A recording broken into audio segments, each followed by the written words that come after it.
जी निकल पड़े और जैसे संत ने देखा कि कोई इच्छुक है जो भगवान के लिए वन में आकर के आंसू बहा रहा है, पूछ लिए कथम रोदति विप्रत्वम काते चिंता बलीयसी बदतम सत्वरम सस्य दुख कारणम।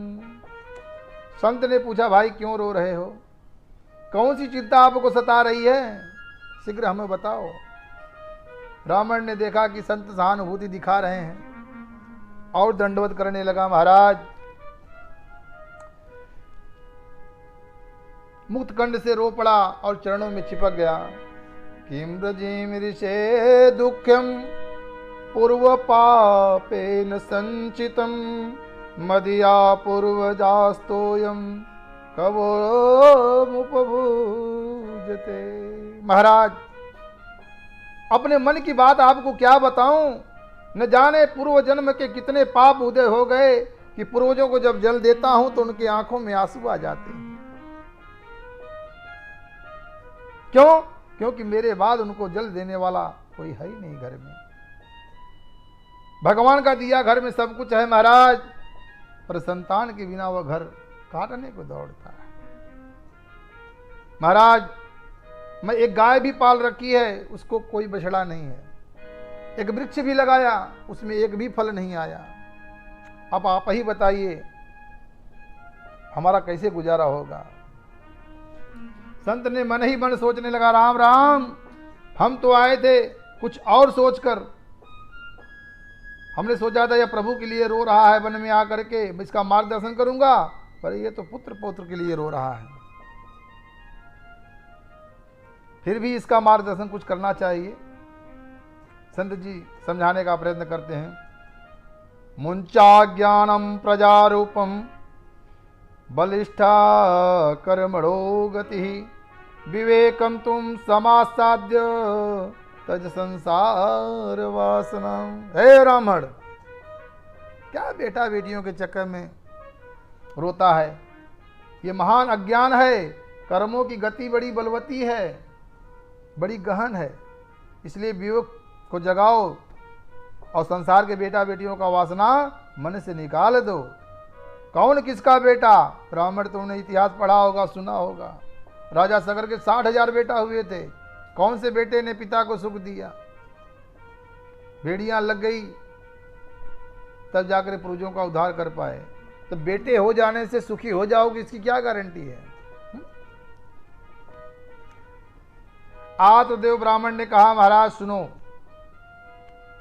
यह प्रवचन जो आप हमको सुना रहे हो, हम भी ब्राह्मण हैं, हमको भी आता है। मैं भी पढ़ा लिखा हूं। अरे आप बाबा बैरागी बेटे का सुख जानते ही क्या हो। छोटे छोटे बच्चे पापा पापा कह के तुतला तुतला करके मीठी मीठी बातें करते हैं, तो कितना आनंद सा घुल जाता है। तोतली बाणी सुनने के लिए मेरे कान कब से तरस रहे हैं। मुझसे कोई बात करने वाला बालक ही घर में नहीं है। गृहस्थो लोके पुत्र पौत्र समन्वित है। छोटे छोटे बच्चों की किलकारियां से गुजते हुए घर की गृहस्थी का आनंद ही कुछ और अनोखा होता है। मुझे आपका कोई प्रवचन नहीं सुनना है, मुझे तो बेटा चाहिए। संत जी समझ गए इसे बेटे का भूत सवार है, इस समय अब कुछ नहीं सुनेगा।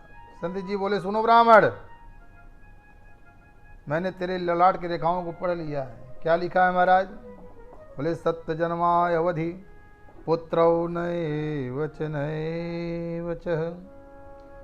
तू आज की बात कर रहा है, तुझे 7 जन्म तक कोई संतान नहीं हो।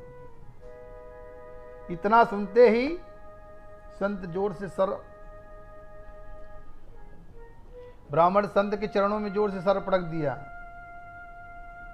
बोले, भाई मर जाओगे? बोला, महाराज मरने के लिए तो पहले ही बैठा था, आप दुख दूर करने के लगे, हमको तो दुख 7 गुना बढ़ा दिए, तो कैसे काम होगा? तो बोले कि भाई जो तुम्हारे ललाट में लिखा है वही रहेगा। तो बोले, महाराज अब हम मरता हूँ, ब्रह्म हत्या आपको लगेगी। क्यों हमको लगेगी भाई? बोले कि इसी जन्म के लिए मैं रो रहा था, आपने 7 जन्म का हिसाब सुना दिया। पुत्र देते हो मरता हूं, अगर पुत्र नहीं दोगे तो मरता हूं, ब्रह्म हत्या आपको लगेगी। बोले भाई हम कहाँ से देंगे, तुम्हारे जब नसीब में है ही नहीं है। बोले महाराज हमको मालूम है, संत के वाणी पर विधाता को भी विचार करना पड़ता है, इसलिए महाराज हमको तो फल चाहिए। एक फल लिए, निकाल कर दिए। इदम भक्षण पत्न्या तुम ततः पुत्रो भविष्यति, फल लेकर के जाओ और अपने धर्मपत्नी को खिला देना, मुझे विश्वास है कि प्रभु ने चाहा तो निश्चित रूप उसको बेटा हो जाएगा। बस इतना सुनते ही ब्राह्मण सुखी के मारे उछल पड़ा, बस बस महाराज बन गया काम।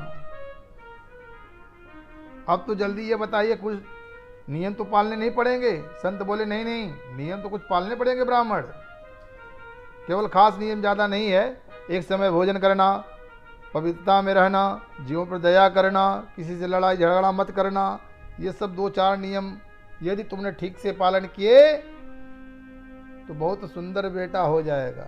सुनते ही ब्राह्मण ने संत की बात, संत को साष्टांग दंडवत प्रणाम किया और फल लेकर के दौड़ लगाई। घर आकर के आत्मदेव ने अपनी पत्नी से कहा, अरे सुनती हो? धुंधली ने सोचा कि ये सुबह के गए इतने जोर और कुछ लेके आए हैं, लग रहा है जजमान ने कुछ मोटा दे दिया है, देखती हूँ। बोले महाराज क्या बात है? कहें देखो कितना सुंदर स्वाद फल लाया हूँ, खा लोगी तो बेटा हो गया। बोले महाराज क्या फल मैं नहीं खाई हूँ? फल खाने से कभी बेटा होता है? हमको बेवकूफ बना रहे हो महाराज। बोले भैया संतों के द्वारा ये फल मिला है, इसको खा लो। बोले महाराज फल तो मैं खा लूंगी, लेकिन इस समय आप चले जाइए, अपना काम करिए, अब मैं फल को खा लूंगी। अब धुंधली मन में सोचने लगी, हमारे ऊपर कोई जादू टोना तो नहीं चला रहा, मैं तो बहुत विचार के ही काम करती हूँ, ऐसे ही इनके तरह आग मूंद करके विश्वास करके फल नहीं खा लूंगी। पंडित जी से तो फल तो ले लिया, ब्राह्मणी बोली महाराज आप अपना काम करो, मैं अभी शुद्ध पवित्र होकर पूजा पाठ करके तब खाऊंगी। बोलो राधे राधे। यो समझा बुझाकर फल देकर पंडित जी तो चले गए। आड़ पड़ोस के लोग मित्रों को कहानी सुनाने लगे, देखना महाराज आज से 9 महीने बाद हमारे घर में भी किलकारियां गूंजेगी। अब उधर देवी जी फल लिए बैठी हैं, हे भगवान खाऊं कि न खाऊं, खाऊं कि न खाऊं। इतने में पड़ोसन आ गई, बहन धुंधली ये बैठी बैठी क्या सोच रही है तू? धुंधली ने पूरी कहानी तुरंत सुना दी। बहन मैं बड़े झंझट में पड़ गई हूं, आज मेरी समझ में नहीं आ रहा कि इस फल को खाना चाहिए कि नहीं। पड़ोसिन ने कहा इसमें सोचने की क्या बात है, तेरे भाग्य खुल गए, जो संत की कृपा से यह फल मिल गया। फल गर्भेण गर्भस्याद गर्भेणो दर विदिता स्वल्प भक्षम ततो शक्ति गृह कार्यम कथम भवे। धुंधली बोली मैंने सचमुच फल खा लिया,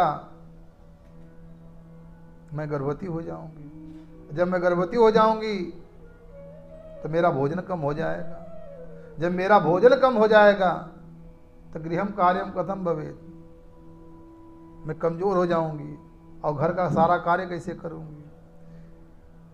पड़ोसन बोली ये सब करने की जरूरत नहीं है, अपनी ननद को बुला लेना, क्योंकि बेटा होता है तो ननद को तो बुलावा देना ही पड़ता है। तो 4 महीने पहले बुलाना, खूब सेवा करवाना, बधाई के बदले में जो बने सो देकर विदा कर देना। बोली बहन आपको नहीं मालूम, मेरी ननद महाचुट्टीन है, 4 महीने में तो घर ही खाली कर देगी। मैं तो नौकर चाकर रख करके सब व्यवस्था कर लूँगी, पर उसको नहीं बुलाऊंगी। भैया ठीक है जो करना है सो कर, लेकिन फल तो खा ले। बहन मैंने सुना है कि गर्भवती स्त्री ज्यादा तेज दौड़ नहीं सकती। बोले तुझे कहाँ दौड़ना भागना है, तुम्हें तो घर में रहना, पलंग के ऊपर सोना है। बोले नहीं महाराज, अचानक भूकंप आ गया तब, अचानक मकान में आग लग गई तब, सब लोग भाग के अलग खड़े होंगे, मरना तो मेरा होगा। वो कहने लगी बहन क्या उठपटाट की बात कर रही है, ये सब छोड़ बात को, अच्छे से फल को खा ले भगवान का नाम लेकर के। बहन तू कह रही तो फल को मैं खा लूंगी, लेकिन एक बात और बता, मैंने सुना है कि सुखदेव जी महाराज माँ के गर्भ में 12 साल तक रहे। बोले हाँ बहन ऐसा तो मैंने भी सुना है। हे भगवान मेरा भी बेटा 2-4 साल रह गया तो ददा में मरणम भवे, मैं तो ऐसे ही मर जाऊंगी। और बच्चे को जन्म देने के बाद लालने पालने दुखम प्रसूता याद से वर्तते। ऐसा नहीं कि बच्चा को जन्म दे दिए तो कष्ट नहीं है, उसके लालन पालने में बड़े कष्ट हैं। इसलिए मैंने तो एक ही निर्णय लिया है कि इस झंझट में मुझे पढ़ना नहीं है। पड़ोसन ने कहा कि तेरी बुद्धि में जो आवे सो कर। वो चली गई बेचारी अपने घर। एवं कुतर गई योगे न तत्फलम न यो भक्षितम। धुंधली ने इतना कुतर किया, अंतोगत्वा उस फल को खाया नहीं। पतिदेव लौट करके शाम को आए, पूछा देवी जी फल खा लिया? धुंधली ने झूठ बोलकर पंडित जी को संतुष्ट करते हुए कहा हाँ महाराज वो तो तभी खा लिया था। और पतिदेव को विश्वास दिलाते रहे, देखिए महाराज बहुत फायदा हो रहा है जब से आप फल खिलाए हो। भोले भाले पंडित जी प्रसन्न हो रहे हैं। और दूसरे दिन उसकी बहन आई, अरे बहन धुंधली कैसी हो? अरे बहन खूब आ गई तुम। हमारे पंडित जी देखो ये फल लाए हैं, बोले खा लोगे तो बेटा हो जाएगा। उसने और दिमाग खराब कर दिया है।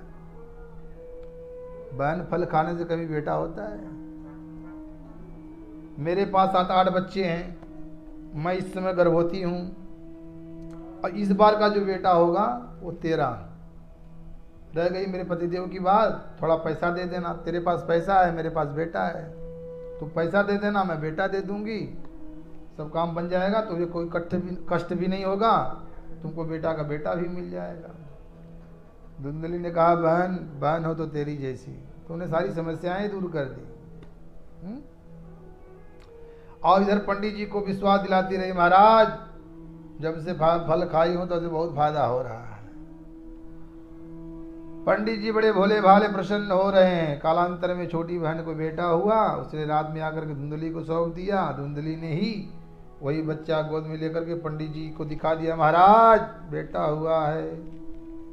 भोले भाले पंडित जी खुशी में नाचने लगे। उसके ठीक 3 महीने बाद वो जो गाय को फल खिलाया, जो फल था उसने गाय को खिला दिया, और उस गाय को भी बेटा पुत्र हो गया, मानो पुत्र हो गया। मतलब सर्वांग सुंदर दिव्यम निर्मलम कनकः प्रभम। गांव वालों को पता चला तो देखने वालों की भीड़ लग गई। पंडित जी बधाई हो, भगवान देते हैं तो छप्पड़ फाड़ के देते हैं। कहाँ एक बेटा नहीं था, अब देखो गाय ने भी बेटा दे दिया, 2 बेटे हो गए। भाग्योदयो धुना जातः आत्मदेवस्य पश्यतः धेन्वा बालः प्रसूतस्तु देवरूपीति कौतुकम। विधाता का कौतुक तो देखो, गाय ने भी मानव पुत्र को जन्म दे दिया। हमारे पंडित जी का तो भाग्योदय हो गया। लोगों ने खूब बधाइयां दी, बड़ा भारी उत्सव मना। पंडित जी ने नामकरण संस्कार के लिए बुलाए। गाय के पुत्र का कान गाय जैसा था, इसलिए उसका नाम गौकर्ण रखे, और अपने बेटे का बढ़िया नाम सोच रहे थे कि धुंधली खड़ी होगी, महाराज नाम ही रखूंगी। बोल क्या रखना है? बोला मेरा नाम धुंधली और मेरे बेटे का नाम धुंधकारी होना चाहिए। ठीक है देवी, जैसी आपकी इच्छा। धीरे धीरे दोनों बालक बड़े हुए। तो ख्याति तो दोनों ने ही प्राप्त की, पर एक विख्यात हुआ दूसरा कुख्यात।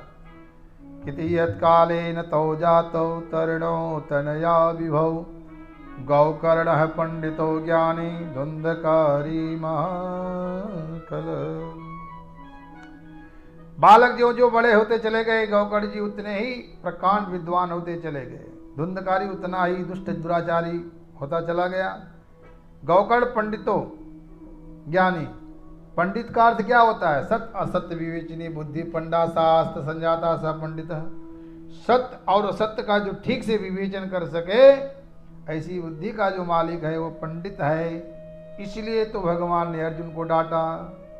पंडित ऐसा थोड़ी सोचता है जैसा तू सोच रहा है। असोचान सोचत्वम प्रज्ञावादां सभासते गता शून्य गता सोच्यम नान सोचंती पंडिता। सत्य असत्य का जिसमें विवेक हो वो पंडित है।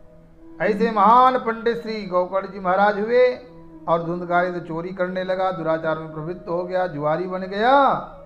घर का जितना धन था एक एक करके सब ठिकाने लगा दिया, बेविचार में प्रवृत्त हो गया। एक दिन तो घर के बर्तन एक तक उठा करके बाजार में बेच दिया। तब तो पंडित जी सिर पकड़ के रोने लगे। कतिष्ठ्यामि क गच्छामि को मे दुःखं भवेत् प्राणांसि जामि दुःखेन हा कष्टं मम संसितम्। हे भगवान, कहाँ जाऊं, क्या करूं, कहाँ बैठूं, किसे अपनी व्यथा कथा सुनाऊं? ऐसे जीवन से तो अच्छा है कि कहीं जाकर के मर जाओ। प्राणांसि जामि दुःखेन। पुत्र के इन दुर्गुणों से दुखी हुए ब्राह्मण आज मरने की सोचने लगे। पहले भी मरने जा रहे थे क्योंकि बेटा नहीं था, आज फिर भी मरने जा रहे हैं। ये भी ऐसा बेटा क्यों है? यही विडंबना है। जब अत्यंत दुखी होकर के निकल पड़े तब गौकर्ण जी की दृष्टि पड़ गई। पिताजी को बुलाए, पिताजी यहाँ आइए। कहाँ जा रहे हैं? पिताजी सारी किस्सा बता दिए। बेटा आप देख ही रहे हो। तो गौकर्ण जी कहते हैं, बताइए पिताजी कि संसार में सुखी कौन दिखाई पड़ रहा है आपको? ये संसार दुख्यालय है, सुख का केवल भ्रम है। पिताजी हमारी आपकी बात छोड़ो, तीनों लोकों के जो अधिपति हैं इंद्र, उनसे भी पूछोगे तो वो भी परेशान है। चक्रवर्ती की गद्दी पर जो बैठा है वो भी परेशान है। न चंद्रेश सुखम किंचिन सुखम चक्रवर्तिनः सुखमस्ति विरक्तस्य मुनिरेकांत जीवनः। पिताजी संसार में सभी दुखी हैं क्योंकि यह संसार दुख रूप ही है। सुखी तो केवल एक ही हैं जो सबसे विरक्त होकर एकांत में भगवत भजन में मस्त हो गया, जिसके मन में कोई कामना वासना शेष नहीं रह गई। केवल वही महापुरुष इस संसार में सुखी हैं। जीव के स्नेह में पास से बधा हुआ ये संसार अंधकूप में पड़ा हुआ है। बुद्धिमान वही है जो इस कुएं से अपने को निकाल ले। आत्मदेव ने पूछा, बेटा तो मैं क्या करूं? मैं भी इस संसार से मन हटाना चाहता हूं, पर मन हटता नहीं। तो गौकर्ण जी कहते हैं कि जो करते रहोगे भजन धीरे धीरे, भजन धीरे धीरे तो मिल जाएगा सजन धीरे धीरे। करते रहोगे भजन धीरे धीरे, भजन धीरे धीरे तो मिल जाएगा सजन धीरे धीरे।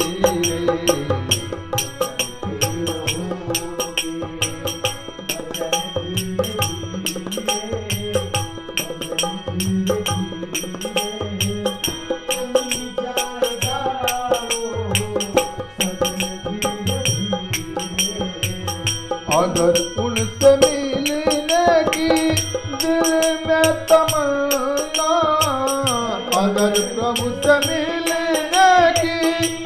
दिल में तमन्ना, दिल में तमन्ना, अगर प्रभु से मिलने के दिल में तमन्ना, दिल में तमन्ना, करो शुद्धयंत करण धीरे धीरे।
कोई काम दुनिया में मुश्किल नहीं है, कोई काम दुनिया में मुश्किल नहीं है, कोई काम दुनिया में मुश्किल नहीं है, काम दुनिया में मुश्किल नहीं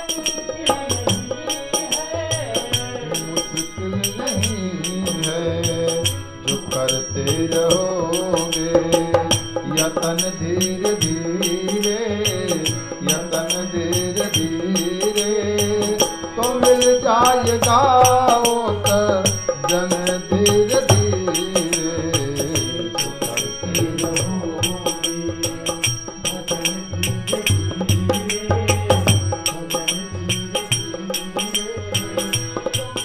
जाएगा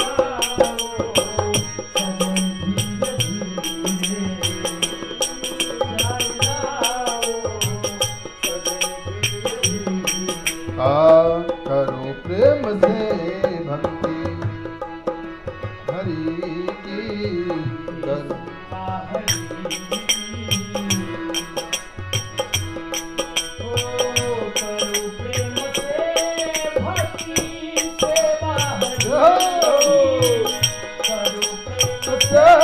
भक्ति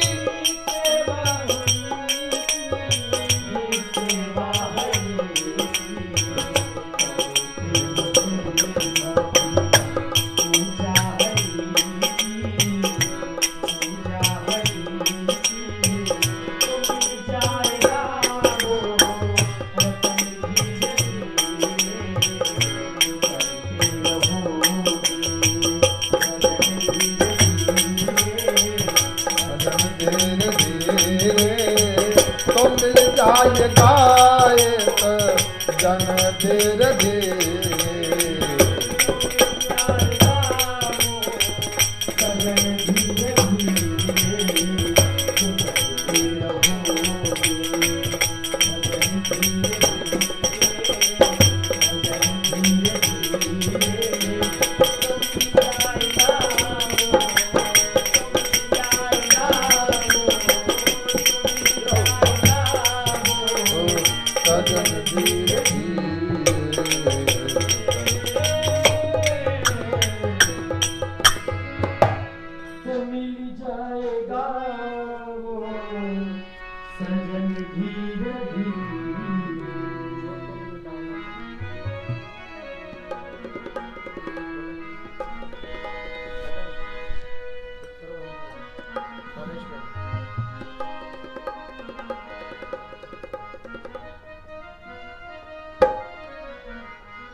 राधे।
कृष्ण कन्हैया लाल की।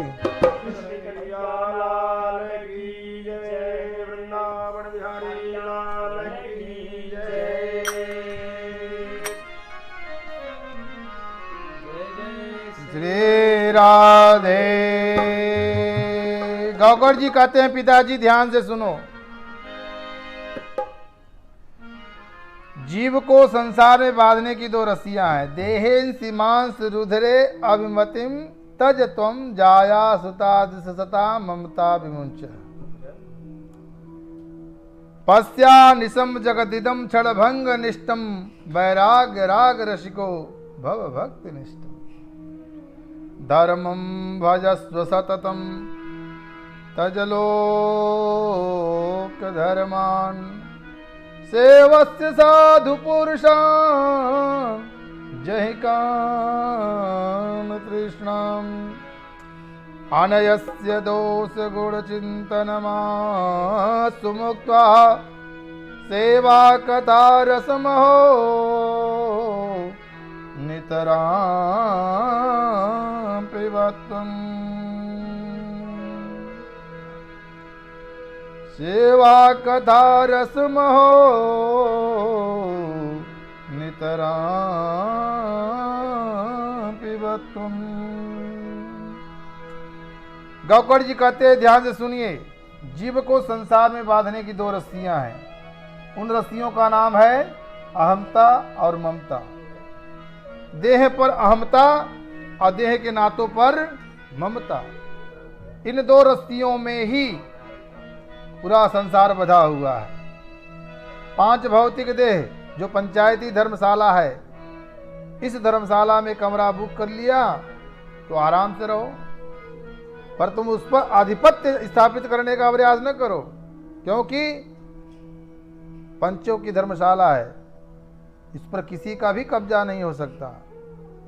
वह धक्का मार करके निकाल देगी। क्षितिजल पावक गगन समीरा पंचरचित अधम शरीरा। जल पावक गगन समीरा पंच रचित यह अधम शरीरा। जल पावक गगन समीरा पंच रचित यह अधम शरीरा। इन पंच तत्वों ने यह पंचायती धर्मशाला अपने अपने अंश दान करके बनाई है। हम लोग प्रेम से रहें, पर हम लोग तो कब्जा करके ही बैठ गए। कोई एक बार रहने के बाद खाली करना ही नहीं चाहता। इसलिए पिताजी, देह पर बारंबार विचार करने से देह शक्ति छूट जाती है। यह शरीर मांस मेद मज्जा स्वान आदि से विमर्मित है। अस्त्य स्तंभम स्वानिबद्धम मांस शोणित लेपितम चर्मावनद्धम दुर्गंधम पात्र मूत्र पुरीशयो।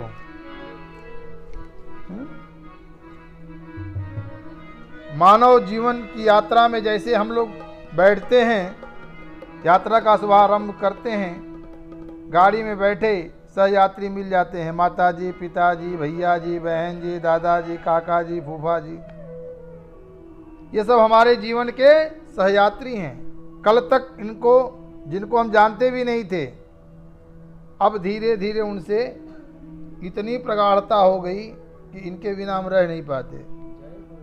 यात्रियों से अत्यंत प्रीति हो गई। पर सफर में थोड़े आगे बढ़े, दादाजी का स्टेशन आया, उनको लिया करके श्मशान में जाकर विदा कर दिया। वो अपने घर चले गए। जीवन की यात्रा आगे बढ़ी तो विवाह हो गया। एक नया यात्री जीवन में जुड़ गया, जिसका अब तक कोई पता नहीं था। यात्रा आगे बढ़ी तो पिताजी का स्टेशन आया, हो गए अपने घर, और कुछ दिनों के बाद बेटा हो गया। तो नए नए यात्री जीवन में जुड़ते गए, पुराने यात्री जाते रहे, यही नए नए यात्री आते रहे, जीवन का सफर चलता रहा। पुत्र दारात्म बंधु नाम संगम पांत संगम, ये पांत संगम है। तो यात्रा का नियम है, यात्रियों से प्रेम पूर्वक व्यवहार करो ताकि यात्रा का आनंद आवे, यात्रा कहीं भार न बन जाए। इसलिए यात्रियों से मेलजोल करके स्नेहपूर्वक यात्रा करो, पर स्नेह आसक्ति इतनी ज़्यादा न हो जाए कि जब यात्रा पूरी होए तो उनको यात्रियों को छोड़ा न जाए। अब टिकट आपका पूरा हो गया, गाड़ी आपके स्टेशन पे खड़ी है, यहीं तक का आपके पास टिकट भी है, और आप यात्रियों से बार बार मिलने में लगे हुए हो। वाह भैया, कितना आनंद आ गया, आपके साथ अब आपको छोड़ने का ही मन नहीं हो रहा।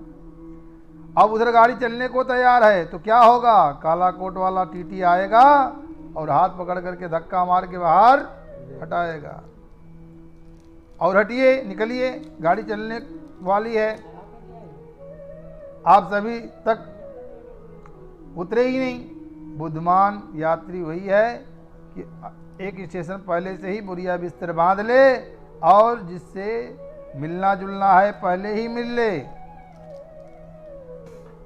स्टेशन पर गाड़ी आई तुरंत उतरिए, इसी में बुद्धिमानी है। उसी प्रकार जीवन के सफर में ये सारे यात्री तुम्हारे साथ हैं, इनसे प्रेम पूर्वक व्यवहार करो, परंतु जब सफर पूरा हो जाए तो उससे पहले ही तैयार हो जाओ, क्योंकि काला कोट वाला फिर यम का दूत आता है ना, एक सेकंड का समय नहीं देता है? समय किससे मालें? विशेष समय मांगा जाए, जब इतने वर्ष मिले तब तू नहीं बात कर पाया तो अब एक सेकंड में क्या मांगता है भैया? काला कोट वाला धक्का मार कर उतारे, इससे पहले अच्छा है कि तुम ही राजी राजी चल पड़ो, क्योंकि यात्रियों का संग तो करना ही छोड़ना ही पड़ेगा। जीवन के इस रहस्य को जो भी ठीक से जान ले वो यात्री बड़ा ही आनंद से यात्रा करता रहेगा। इसलिए पिताजी, अहमता ममता की रस्सी को त्याग करके जगत को अनित्य नाशवान क्षणभंगुर समझो। एक पल का भी भरोसा नहीं है। संसार में राग करके क्या मिला ये तो आपने देख चुके हैं, अब वैराग से क्या मिलता है उसका भी तो आनंद लेकर के देखो। पिताजी, लौकिक धर्म को परित्याग करके परम धर्म का आश्रय ले लो।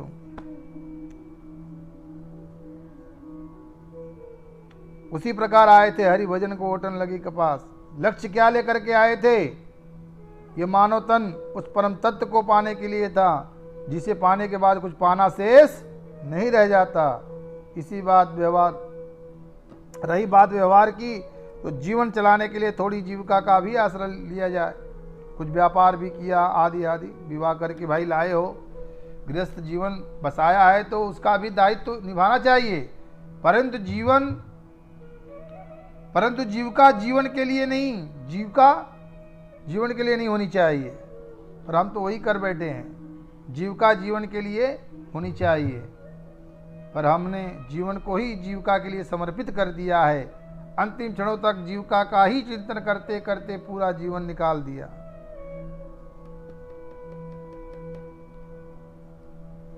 तो बोले कि बेटा फिर मैं क्या करूं? बोले एक काम करो, संतों से जुड़ जाओ, तुमको भगवान से जोड़ देंगे। संतन के संग लाग रे हो तेरी अच्छी बनेगी। संतन के संग लाग रे हो तेरी अच्छी बनेगी। संतन के संग लाग रे तेरी अच्छी बनेगी। संतन की संग लाग रे तेरी अच्छी बनेगी। अच्छी बनेगी तेरी बिगड़ी बनेगी। बनेगी तेरी बिगड़ी बनेगी। अच्छी बनेगी तेरी बिगड़ी बनेगी। अच्छी बनेगी तेरी बिगड़ी बनेगी। संतन के संग लाग रे वो तेरी अच्छी बनेगी। संतन के संग लाग रे तेरी अच्छी बनेगी। ध्रुज की बन गए, प्रहलाद जी की बन गए। बन गई प्रहलाद जी की बन गई। हरिशोनन में लाग रे हो तेरी अच्छी बनेगी। संतन के संग लाग रे तेरी अच्छी बनेगी। आगा से तुम्हें हंस करेंगे। आगा से हो, आगा से तुम्हें हंस करेंगे। हंस करेंगे, हंस करेंगे। मिट जायो तेरो दाग रे हो हो तेरी अच्छी बनेगी।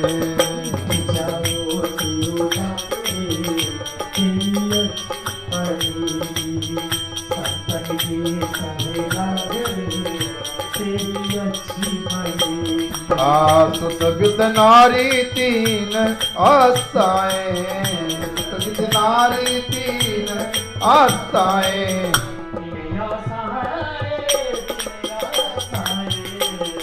त्याग सके तू अब त्याग रे, हो तेरी अच्छी बनेगी।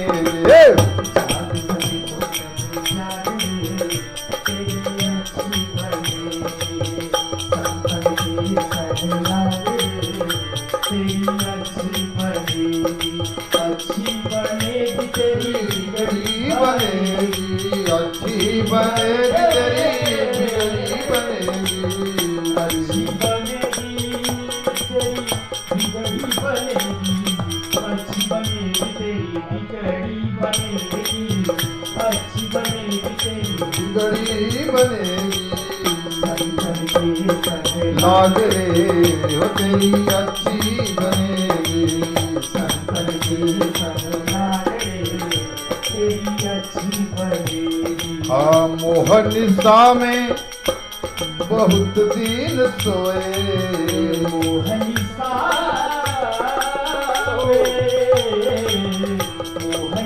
में बहुत दिन सोए, बहुत दिन सोए, बहुत दिन सोए, बहुत दिन सोए, बहुत दिन सोए।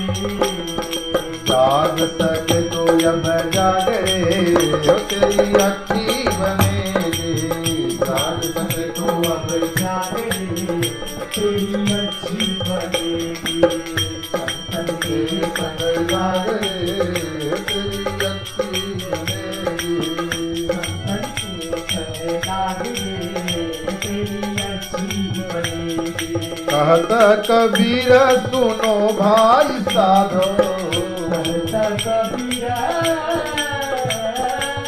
हो, कहता कबीर सुनो भाई साधो, कहता कबीर सुनो भाई साधो, सुनो भाई साधो, सुनो भाई साधो, कहता कबीर सुनो भाई साधो।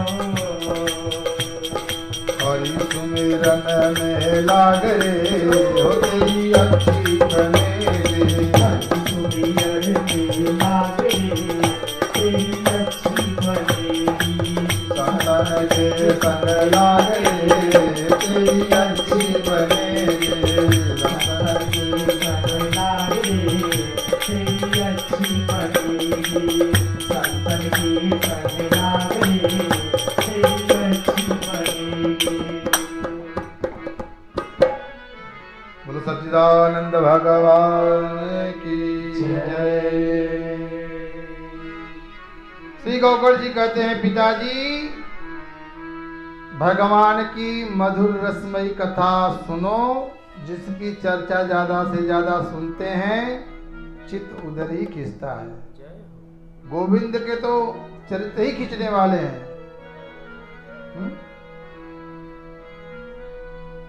इसलिए भगवान की मधुर मधुर कथा को सुनो, भगवत चर्चा ज्यादा से ज्यादा करो। ऐसा करने से आपका चित्त अपने आप ही भगवत रसिक हो जाएगा। गौकर जी का एक एक शब्द आत्मदेव की बुद्धि में बैठ गया। एवं सुतोक्ति वसोपि गृहम विहाय, 60 वर्ष की अवस्था में आत्मदेव को पुत्र की एक एक बात अच्छी तरह चित्त में बैठ गई और तुरंत घर को त्याग करके वन में चला गया।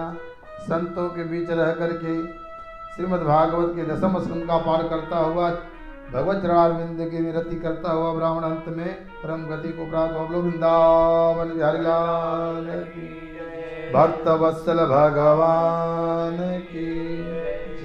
अब पिताजी के बन जाते ही धुंधकारी ने माताजी को पकड़ा। माताजी,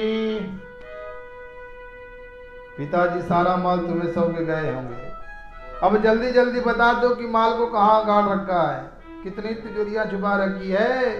मैया बोली, बेटा तुमने घर में छोड़ा ही क्या है, सब तो बर्बाद ही कर दिया।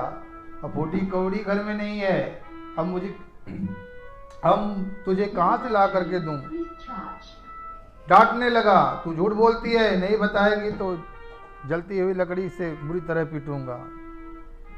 को वित्यम तिष्ठति ब्रूहि हन्यते लत्या नचेत।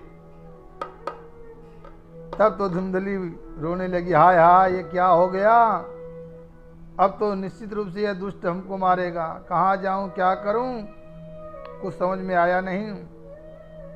तो रात में घर को छोड़ करके भाग गई।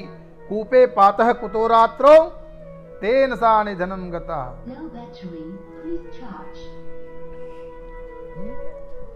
अंधकुआं में गिरकर रात्रि के समय अपने जीवन का प्राणांत कर दिया। पिताजी संतों के साथ गए, माताजी कुआं में गिर गई। गौकर्ण जी को लगा कि शायद अब हमारी बारी है, अतः तीर्थ यात्रा करने के बहाने भैया को समझा बुझाकर गौकर्ण जी निकल गए। अब धुंधकारी घर में बिल्कुल अकेला रह गया, तो 5 गणिकाओं को बाजार से लेकर के आया।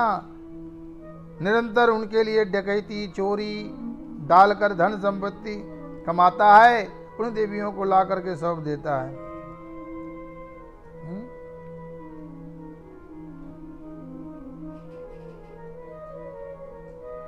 विचार कीजिए, ये आत्मदेव की कथा नहीं है, हम सबकी कथा है। तुंगभद्रा नदी के तट पर रहने वाला था आत्मदेव ब्राह्मण।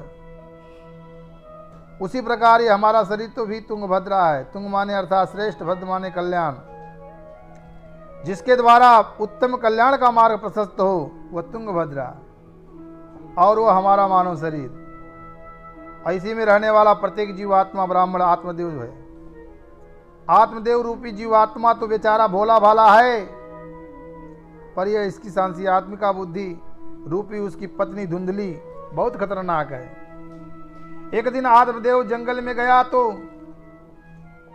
उसे भगवान की कृपा से संत मिल गए। बिनु हरि कृपा मिले ही नहीं संत।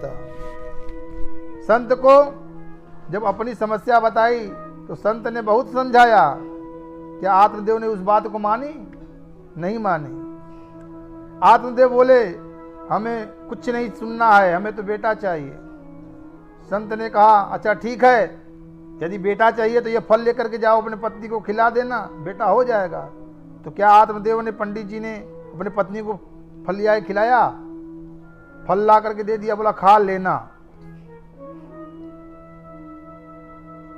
पंडित जी ने तो स्वीकार किया था, खिला दूंगा, और लाकर देवी जी को थमा दिया, खा लेना। यदि अपने सामने ही ला करके खिला दिया होता तो आज गौकर्ण आत्मदेव का ही बेटा होता, धुंधकारी की समस्या ही घर में पैदा नहीं होती। परंतु गलती कहाँ हो गई? खा लेना, और धुंधली ने खाया नहीं। उसी प्रकार हम संतों के पास भी बैठते हैं और संतों का उपदेश सुन सुनकर हमें ज्ञान रूपी फल भी प्राप्त होता है। संतों के वचनों से जो ज्ञान प्राप्त होता है वही दिव्य फल है। पर संत कहते हैं, जो प्रवचन सुन रहे हो इसे घर में जाकर जरा मन पूर्वक हिला लेना, इसे अपनी बुद्धि में बैठा लेना, जीवन का कल्याण हो जाएगा। और हम लोग तो कथा बड़े ध्यान से सुनते हैं और सर हिला हिला के कहते हैं, स्वीकार भी करते हैं। महाराज जी बहुत बढ़िया बात बोले, बहुत सही बात कही, परंतु बुद्धि स्वरूपा धुंधली हर उस बात को जो सत्संग में बहुत अच्छी लग रही थी अपने कुतर्क से काट करके रख देती है। एवं कुतर्क योगेन तत्फलम न भक्षितम, वो खाने नहीं देते। जैसे धुंधली ने कुतर्क करके उस फल को नहीं खाया, वैसे ही सत्संग में संतों के प्राप्त हुआ ज्ञान का दिव्य फल अपने कुतर्क की कैंची से ये बुद्धि रूपी धुंधली काट डालती है और उस फल का सेवन नहीं करने देती। परिणाम क्या हुआ? धुंधकारी घर में आ गया। सत्संग को जब तक व्यवहार में नहीं उतारोगे, आत्मसात नहीं करोगे, तब तक यह ज्ञान अज्ञान रूपी धुंधकारी हमें सताता ही रहेगा। परंतु एक बात ध्यान देने की है कि भले ही धुंधली ने उस फल को नहीं खाया, पर उसी फल के द्वारा गौकर्ण का पैदा हुआ, इसलिए आत्मदेव को रास्ता इसी ने दिखाया। उसी प्रकार सत्संग में अच्छी अच्छी बातें हम सुनते हैं, भले ही कुत्र की बुद्धि हमें वो फल न खाने दे, परंतु सत्संग के सूत्र ही समय आने पर जीव का मार्गदर्शन अवश्य करते हैं। जब जीवन में ऐसी स्थिति हो जाए किम कर्तव्य मूर्ता, जब आ जाए कि अब क्या करें, अचानक ये क्या हो गया। हर प्राणी के जीवन में ऐसा क्षण कभी न कभी अवश्य आता है जब वह निर्णय लेने में स्थिति नहीं हो पाता। उस समय जो सत्संग किया है वही सत्संग का कोई न कोई सूत्र उसे मार्ग दिखाने के लिए प्रकट हो जाता है। इस प्रकार श्री गौकर्ण जी महाराज तो अब तीर्थ यात्रा के लिए निकल पड़े। धुंधकारी ने बहुत दुनिया को लूटा, ला करके उन देवियों को सौंपा। एक दिन तो इतनी संपत्ति लेकर के आया कि देख करके पांचों देवियां आश्चर्यचकित हो गई। पांचों गणिकाओं ने धुंधकारी को तो मदिरा पान करा के सुला दिया और रात्रि में विचार किया कि देवी इतना सब माल लेके आया है, आज नहीं तो कल ये पकड़ा जाएगा, तो ऐसा करो कि इसको ठिकाने लगाओ और माल पर्याप्त हो चुका है, हम लोग अपने अपने घर लेके चलेंगे। उसको दारू पिलाया, बना खाट पर सुला करके और रस्सियों से बांध दिए और सब लगी मारने, लगा चिल्लाने। उसके बाद एक गई कछुआ से आग लेकर के आई, उसको मुंह में डाल दी। तड़प तड़प के धुंधकारी घर में मर गया और पांचों गणिकाओं तत्तांगार समूहास्य तन्मुखे ही विचेक्षिपो अग्निज्वालाति दुखेन व्याकुलम निधनम गता। तड़प तड़प के धुंधकारी मर गया और पांचों गणिकाओं ने अपना धन बंटवारा करके अपने अपने घर चली गई। सुधामयम बचो यासाम कामिनाम रसवर्धनम हृदयम क्षुरधाराभम प्रिय को नाम योषिता। इधर गौकर्ण जी को यात्रा करते जब पता चला कि भैया भी परलोक सिधार गए, तो गया में जा करके माता पिता भाई निदान किया, श्राद्ध तर्पण किया। लौट करके जब घर पे आए तो आते आते रात का समय हो चुका था। चुपचाप घर में आकर थोड़ा सा स्थान साफ करके सो गए। सोते ही रात्रि में अचानक एक भेड़ का बच्चा दिखाई पड़ा। उसी बच्चों को देख रहे थे कि अचानक वही भेड़ का बच्चा हाथी बन गया, फिर भैंसा बन गया, फिर मानव बन गया, फिर जोर जोर से रोने लगा। गौकर्ण जी सावधान होकर पूछा, कस तुम कौन भाई? लेकिन वह और जोर से रोता है पर बोलता कुछ भी नहीं। संज्ञा मात्रम चकार है, केवल इशारा करता है, बोल नहीं पाता। गौकर्ण जी ने तुरंत हाथ में जल लेकर के अभिमंत्रित किया और उसके मुख पर मारा। तुरंत उस प्रेत आत्मा बोल पड़ा, अहम भ्राता तदिमस्मि धुंधकारिति मामतः स्वकीयेन एव दोषेण ब्रह्मत्वं नासितं मया। भैया मैं तो तुम्हारा ही भाई धुंधकारी हूँ। मैं अपने ही दोषों के कारण आज ब्रह्मत्व को समाप्त करके आज भयंकर प्रेत बना भटक रहा हूँ।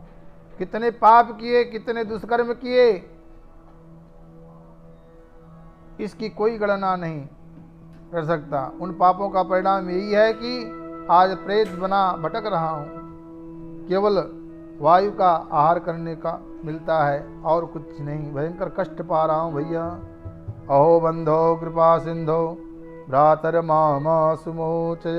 भैया आप तो साक्षात करुणामय कृपामय हैं, मुझ पर अनुग्रह करो, मुझे इस भयंकर पीड़ा से मुक्त करो। गौकर्ण जी अपने भाई की इस विकलता और पीड़ा को देखकर बोले, भैया मुझे जब आपके बारे में पता चला तो मैं जाकर गया में आपका विधिवत श्राद्ध किया। तद कथम नैव मुक्ति असी भाई, फिर तुम्हारी मुक्ति क्यों नहीं हुई?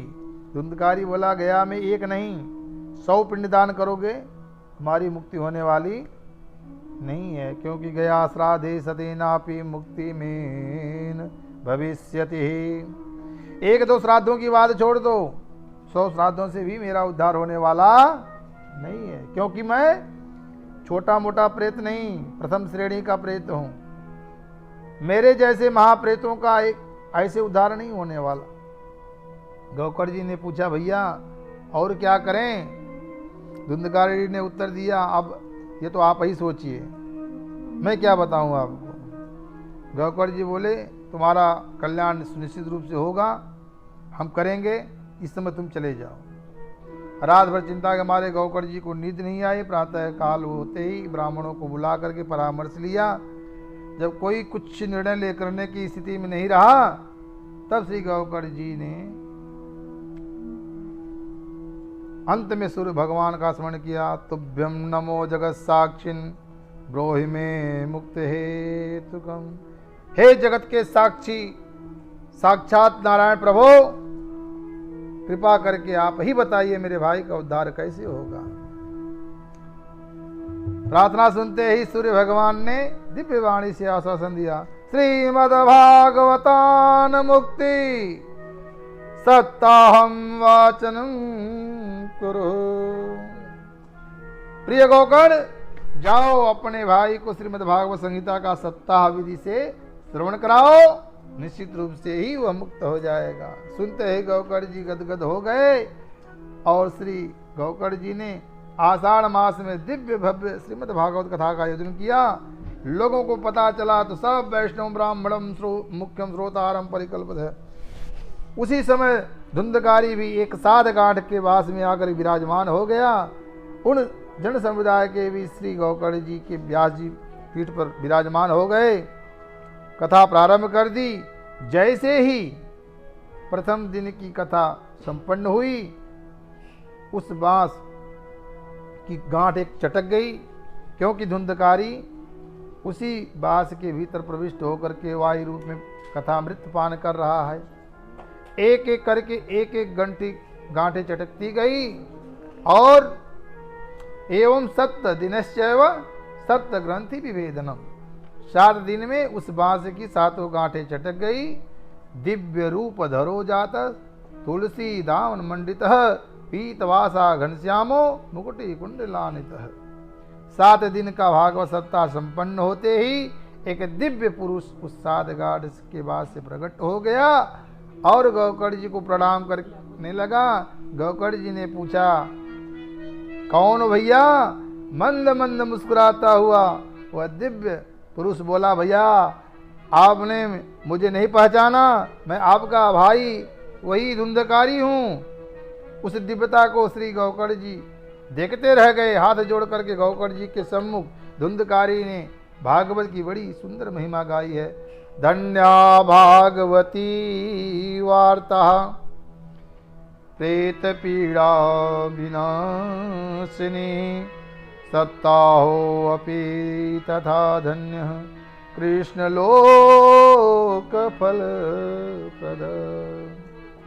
धन्य है भागवत की कथा जिसने मुझ जैसे पतित प्रेतात्मा को भी परम पुनीत बना दिया। अरे सब प्रकार के पापों को भस्म करने वाली इस कथा में भला कौन आह्वान नहीं करना चाहे। यह शरीर जो नाशवान है, प्रातः जो भोजन करते हैं शाम को बुझ जाता है, ऐसे अन्न से बनी हुई काया कितने दिन तक टिकेगी।